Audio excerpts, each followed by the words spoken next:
Je vais vous raconter l'histoire d'Ismaël, le berger devenu roi. Cette histoire se déroula il y a très longtemps, dans le village de Brianos, un village tout à fait particulier qui avait été créé au-dessus des vestiges d'une bague d'or magique. Ce village attirait à lui des gens venus du monde entier, qui apparaissaient et disparaissaient sans que personne n'eût vraiment compris pourquoi. Ismaël, comme tous les autres, avait atterri à Brianos de la manière la plus étrange qu'il soit. Lui était berger, et un beau jour, une de ses brebis s'égara. Ses brebis, il les aimait plus que tout. Voyez-vous, Ismaël avait aimé autrefois dans sa jeunesse une femme qui lui avait brisé son pauvre cœur. La douleur lui avait été si terrible qu'il avait fui la vie en plaine pour la troquer contre une vie de solitude. Une vie de berger, entouré de ses fidèles brebis, qui lui avait permis de panser son cœur, ou plutôt, devrais-je dire, oublier la douleur qu'il avait jadis. Alors, perdre une brebis ce jour-là, c'était comme perdre une partie de son cœur et réouvrir un souvenir très douloureux. Vous comprendrez donc qu'il était inenvisageable pour Ismaël de ne pas la retrouver. Il confia sans plus attendre son troupeau à un ami et partit avec sa besace à la recherche de sa brebis perdue. Après un jour et une nuit de marche, Ismaël arriva dans un premier village. Et il demanda « Avez-vous vu ma brebis ?» Et un villageois lui répondit « Oui, je l'ai vue, mais elle semblait savoir où elle allait. » Et il lui indiqua un chemin. « Elle est partie par là. » Ismaël repartit, marcha encore un jour et une nuit, et atteignit un autre village et posa la même question.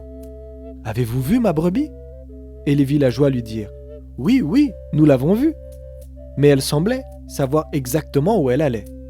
Et ils lui indiquèrent la direction. Elle est partie par là. Ainsi, de village en village, Ismaël entendit toujours la même réponse.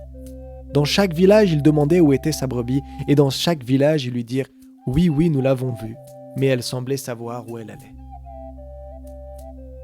Ainsi, pendant 7 jours, Ismaël marcha, jusqu'au jour où il tomba devant le village de Brianos. Alors il dit « Avez-vous vu ma brebis ?» Les villageois de Brianos lui répondirent « Oui, regardez, elle est avec Prasad, la prêtresse du village. » Ismaël aperçut au loin Prasad, et sa brebis égarée était paisiblement couchée à ses pieds. Submergé par l'émotion, il accourut, il s'agenouilla et embrassa sa tendre brebis retrouvée. Puis il leva les yeux, et devant lui se tenait Prasad, entièrement vêtu de blanc, tel un ange descendu du ciel. Sa présence à la fois douce et imposante poussa Ismaël à bégayer ces mots. « Mais comment vous remercier, gente dame, de m'avoir rendu ma brebis ?» Prasad répondit calmement en le regardant dans les yeux. « Sache, berger, qu'il n'y a rien qui nous appartienne. » Un silence s'installa. Ismaël ne comprit pas tout à fait ce qu'elle voulait dire. Puis elle lui dit « Dis-moi, berger, quel est ton nom ?» Ismaël se releva et lui dit « Je m'appelle Ismaël. Ismaël al-Nour. » Alors Prasad hocha lentement la tête et lui dit « Reste avec nous, Ismaël al-Nour. Le festival des 9 nuits va commencer. » À Brianos, à chaque changement de saison, le festival des 9 nuits avait lieu. Pendant 9 nuits et 9 jours, tout le village s'activait pour honorer la vie, la mort, les dieux, les déesses, la terre et les cieux. Ce festival attirait des gens venus du monde entier. Ils arrivaient tous chargés de prières, de questions sans réponse et des conflits à apaiser et des silences à comprendre. Pendant 9 nuits et 9 jours, les mêmes rituels, dans le même ordre, étaient réalisés. Le tout orchestré sous l'œil bienveillant de la sage prêtresse du village, Prasad. Prasad, sage comme sa chevelure nouée par le temps, comme si les années elles-mêmes les avaient tressées, guidait les participants de l'aube au crépuscule à travers des rituels puissants dont seulement elle détenait le secret. Le son de la grande cloche en bronze accrochée à l'entrée du temple retentit. C'était le premier matin des 9 nuits. Ismaël sortit brusquement de son sommeil par le bruit des cloches et ouvrit les yeux. Il était au beau milieu du temple. Autour de lui, des célébrants acheminaient silencieusement, un par un, et s'asseyaient par terre sur les tapis blancs et moelleux qui recouvraient le sol du temple. Il se souvint alors que Prasad lui avait proposé de rester là pour la nuit, et il avait accepté. Toute la nuit, il avait eu la sensation d'avoir voyagé dans des dimensions qui ne lui étaient pas familières. Une étrange sensation que quelqu'un l'avait accompagné toute la nuit. Alors qu'il tentait de rassembler ses esprits, son regard fut happé par une participante qui s'asseya quelques rangées devant lui. Sa longue chevelure noire, soyeuse et bouclée, le teint de sa police parsemé de délicates taches de rousseur, il ne put s'empêcher de lui rappeler un ancien souvenir douloureux dans son cœur. Il détourna le regard violemment. Il s'était juré de ne plus jamais regarder une femme et de concentrer sa vie sur la prière et ses brebis. La plaie dans son cœur était si forte et il ne voulait pas la réouvrir. Heureusement pour lui, Prasad entama les chants et la méditation du matin. Un bain de prière et de sérénité pour s'éloigner des pensées intrusives venant perturber la quiétude solitaire de notre berger Ismaël. Plongé dans son fort intérieur, bercé par les chants de Prasad, Ismaël songea à sa venue en ce lieu. Il trouvait bien étrange que sa brebis l'ait guidé jusqu'ici.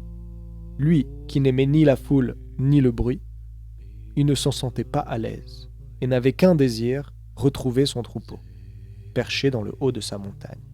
« Je n'ai rien à faire ici, se murmura-t-il à lui-même. Je partirai juste après la méditation. » Alors même qu'il prononçait ces mots, un léger picotement se manifesta dans le creux de sa main. « Étrange, se dit-il. » Prasad continuait les chants. La sensation de picotement s'intensifiait et commençait à chauffer à l'intérieur de sa paume. Les chants continuaient. Ismaël fit pris d'une sensation de lourdeur, puis d'un étourdissement. Il se sentait tomber dans les pommes, happé par une force plus grande que lui. Des bras vinrent l'entourer. Il ne savait pas si ces bras étaient réels ou s'ils étaient le fruit de son imagination. De toute façon, il ne pouvait pas vérifier, ses yeux ne voulaient pas s'ouvrir. Il se sentit comme partir. Sa vision se modifiait. Devant lui, alors que ses yeux étaient fermés, il vit des couleurs apparaître, des formes s'approcher et des images se dessiner. Au loin, dans sa vision, il aperçut la jeune femme aux longs cheveux et aux taches de rousseur qu'il avait vue précédemment dans le temple. Dans sa vision, elle s'approchait de lui. Le paysage était désertique. Un voile lui recouvrait la tête et il entendait souffler le son du vent sur le sable. Elle s'approcha de lui, ses yeux bleus scintillants, transperçant le regard d'Ismaël. Le temps semblait s'être figé dans une époque inaccessible. La femme s'approcha d'Ismaël, lui prit la main gauche et lui ouvrit naturellement sa paume vers le ciel. Alors il la vit déposer dans le creux de sa paume une bague d'or, et de sa délicate main, elle lui renferma ses doigts sur la bague, afin qu'il puisse s'en emparer. Ismaël fut traversé par des frissons de la tête aux pieds. Une chaleur douce parcourut tout son corps.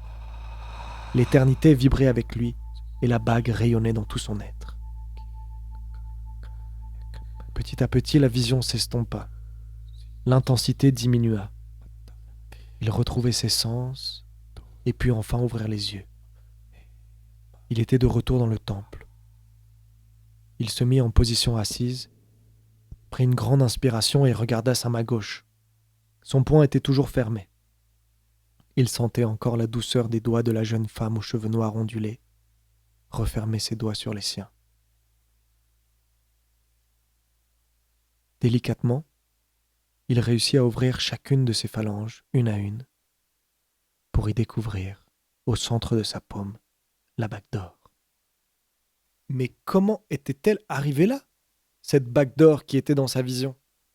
Maintenant, il l'avait dans la main. Vous voulez connaître la suite de l'histoire? C'est dans le prochain épisode.